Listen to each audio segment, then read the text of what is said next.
This is Supermonaman. This is my reaction to how Arcane cuts that first villain in Silco. Arcane Let's say goodbye from the YouTube channel, John Long, and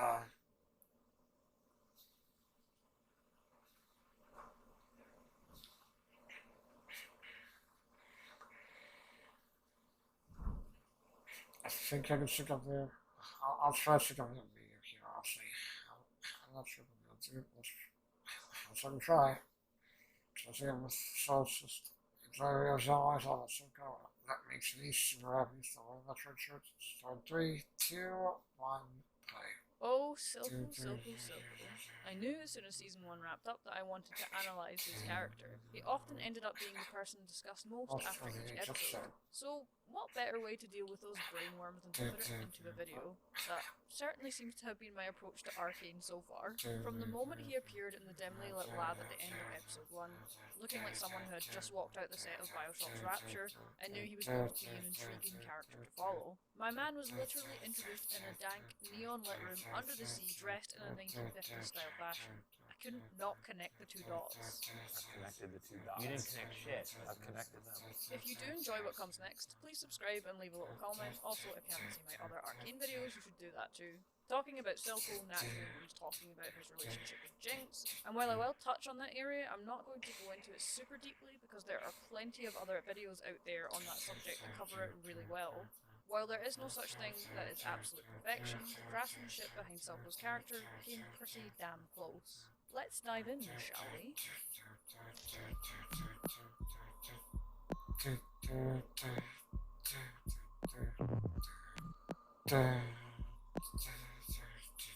In animation, there are three factors that can make or break a character: vocal performance, character design, and how that character is physically animated. Silco is voiced by Jason Spizak, whose smooth, buttery voice is somehow both soothing to listen to and intimidating in the same breath. It's perfect casting, with Jason able to instill a sense of dread when the scene requires it, but also able to inject so much underlying emotion when Silco's usually calm demeanour slips. I put together a selection of some of my favourite vocal performances into a little montage, and obviously major spoilers ahead. This is the last one. It's just your thing. It's just your thing. What you know? Don't cry. You're perfect. And as prodigy, don't forget again. Half a dozen enforcers. Dead! Enforcers! Dead! Oh my god. Part of me wishes I could wipe my brain of Arcane and experience this with fresh eyes and ears all over again. This performance translates into an extremely strong on-screen presence, with every bit of Silco's dialogue something you can't help but pay attention to. He chooses his words carefully at almost all times, often laced with an underlying threat. If Arcane was a play, Silco's the kind of character you would find your eyes drawn to even if he wasn't in the spotlight. However, it's not just how Silco sounds that makes him an instantly memorable character. It's his character design too. I could ramble on and on about how much I love the designs of so many of the characters in Arcane, but I'm trying to stay on course here. Silco dresses himself for success, wearing well-tailored, smart clothes, more akin to a Silcoberg, but with his own trademark colors and reds, distinguishing him as a person of power and importance to the audience and to his associates, who all dress a little bit more ragtag. Silco's deformed face, where he was permanently scarred by the painted waters of the Undercity, is a lovely touch too. It's a constant reminder to the audience that yes, Silco's methods are extreme, but there's also something far, far wrong with the current status quo for civilians to be exposed to water so toxic that it does this to an exposed wound. It's a constant reminder for Silco too, who, interestingly, unlike some other antagonists, doesn't cover the scarring with a mask, maintaining a constant visual symbol of the significant inequality between Zon and Piltover. The most we actually see Silco cover up his scarring is with some kind of concealer, which has some excellent coverage actually, but the scarring is still visible. Silco, my guy, do you mind DMing me where you got this stuff? That is some impressive coverage for all of those imperfections. The final thing I want to discuss in this section is Silco's physicality, which really comes down to how he is animated by the Arcane team. He's the kingpin of Zon during Act 2 and 3, so naturally he holds himself with poise and authority you would expect from a leader, whilst instilling fear. It's rare that his demeanour slips. We see this most often around his scenes with Jinx, where the emotional mask cracks slightly. However, what I really loved about Silco's physicality over the course of the season was how Silco could, when pushed, go absolutely feral, allowing that monstrous and predatorial side to rule his behaviour. This is particularly obvious when Vi and Caitlin drop a building on him. We see Silco go from this reverent, almost biblical figure as he hands out Shimmer to the misfortunate, with his disciples behind him, to a desperate and unhinged individual. Frothing at the mouth and barely able to keep on his feet because of how furious he is. It makes him terrifying and unpredictable in a way that feels realistic and very human. Yeah, there's one character on his card right there. Silco appears to understand more so than any just other character in the series the power Honestly, of fear and the freedom fuck, of I'm not power. for- I'm That for sounded the confusing, rest, let me break that down slightly. Silco recognises that fear is an incredibly Jesus, powerful that motivator in that making seems people and that's society at a good large shot. bend to its That's a wishes. shocking Those good wishes scene. being an It's a good independent shot right there. Undercity at whatever cost, with Even- one exception. even It's if- why he even rules if the it- Undercity with even an if it iron means fist and is some able to people- maintain his leadership for many some years, of the people suffocating saw. any chance of rebellion against his rule from those that were still loyal to Vander's ideals. He also believes that fear of the Undercity in Piltover will eventually be enough for Topside to cut their losses and sever ties to the Undercity, allowing Silco's dream of Zon to become a reality. He is quick to sense this fear in Jace. Fear of more death if Topside continues to interfere with Silco's business, which allows Silco to almost get the perfect diplomatic resolution. However, fear alone is not enough. Silco also recognises that in order to rule the Undercity, he has to motivate that society with something other than fear. Power. The power of Shimmer. Shimmer is practically a miracle drug, able to allow a person to survive fatal wounds and significantly increase their physical abilities. Life under Silco's regime allows citizens of the Undercity to feel far above their rotten luck in life, even for brief periods of time. This Shimmer-addicted man we see in both Act 1 and 2 sums it up quite nicely. Shimmer, why would you take something that does that to you? I just wanted to feel what it was like to be somebody, to make other people afraid. It's no surprise that this stuff is so addicting and so hard for people to give up. Basically, as long as Silco runs the Undercity, they will have access to Shimmer. That is a very powerful motivator for obedience and compliance, which lines up quite well with the carrot and stick ideology of running a society, where reward and punishment coexist to achieve a desired behaviour. What makes using Shimmer a particularly cunning move from Silco is that it not only keeps the Undercity citizens compliant, it also only helps to increase the fear of the Undercity from Piltover, further alienating its citizens from one another. Two birds with one stone. Silco himself also sees beauty within the monstrous and powerful. Beautiful, aren't they? They're monsters. There's a monster inside all of us. See, Power. That's power. doesn't come to those who Artist. or Artist. artist. It comes to those who will do anything to achieve it. With this kind of ideology, it's not really surprising that Silco seems very at ease with the negative effects of Shimmer. Shimmer elevates the weak and taps into that primitive power. Basically, there are so many layers to how Silco uses fear and power to achieve his dreams that you could probably make a big old cake out of it. Jesus.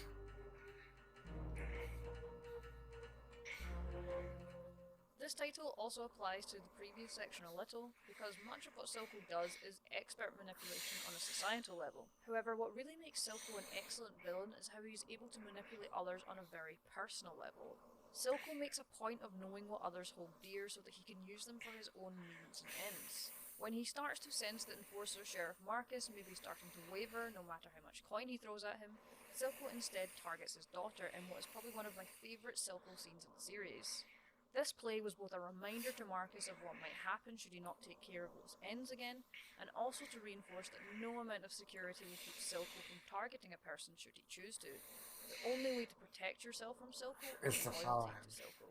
I know there are lots and lots of thoughts about Silco's relationship with Jinx, which is by design extremely complex and layered, but it's quite clear that he also manipulated her. Silco believed Vi was dead for many years, but when Vi reappears, he knows that this will cause considerable issues for his relationship with Jinx. Again, Silco knows what others hold dear. He knows that regardless of how jaded that Jinx is with regards to her sister, there's a chance that Vi may still be able to get through to her.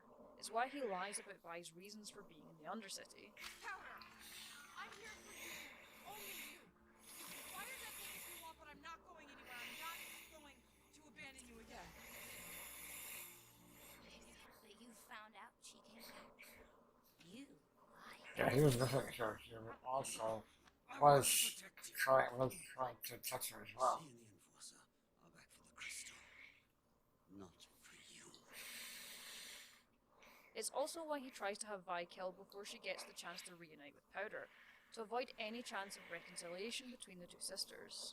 Another key way that Silco manipulates his associates is through fairly brutal reminders of why they fight for what they fight for. In another standout Silco scene, Silco exposes the other gang leaders in the Undercity to toxins from its mines, enough to have them begging on the floor for mercy. Silco has elevated all of these people to positions of power and privilege, not far from a life that they might find in Piltover. With that elevation has come arrogance and complacency. They've forgotten what it's like to be at the very bottom rung of society. That's why using this toxin is such a brilliant move on Silco's part, creating a very practical showcase of that arrogance. These people spend so much time away from all of the toxic air of the Undercity that they almost immediately start choking on it. Choking on the privilege Silco effectively gave them. I particularly love that Silco barely seems affected by the toxins, certainly in comparison to everyone else. It's a reminder to the audience that Silco truly has experienced the worst sides of life in the Undercity, and is still regularly exposed to the same poisonous air that his citizens are to be somewhat resistant to its effects. Silco isn't someone fighting ruthlessly for change from a high tower, he's still living amongst it. This makes him even more compelling as an antagonist. He could have settled for a comfortable life with that's actually not but instead still actively pursues systematic change, even if it's to his own detriment. But not villains. Antagonists are never villains.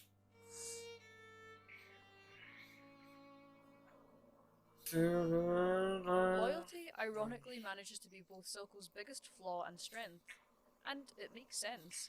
The Silco we grow to know in the show is one that was shaped by betrayal by Vander, who was once his brother by shared ideals. Since that fateful day, Silco has required absolute loyalty from those around him. He doesn't want to repeat the same mistakes that Vander made that allowed Silco to rise to power in the first place. Silco ensures this loyalty in a number of ways, which goes back to the carrot and stick ideology I mentioned earlier in the video. Silco promises reward for loyalty from his followers, and severe punishment for those that falter.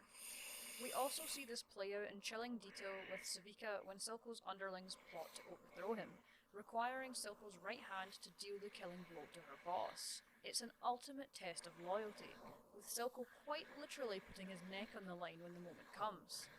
Though this was incredibly dangerous, Silco is able to ensure Savika's loyalty in the days to come. The possible usurpers to Silco's throne are severely dealt with. Their ringleader Finn is killed and his ally punished. Well, she would have been, if Jace hadn't already shot-putted her son to an early grave already. However, something that I find really interesting about Silco is that his loyalty goes both ways, even at the cost of his dream.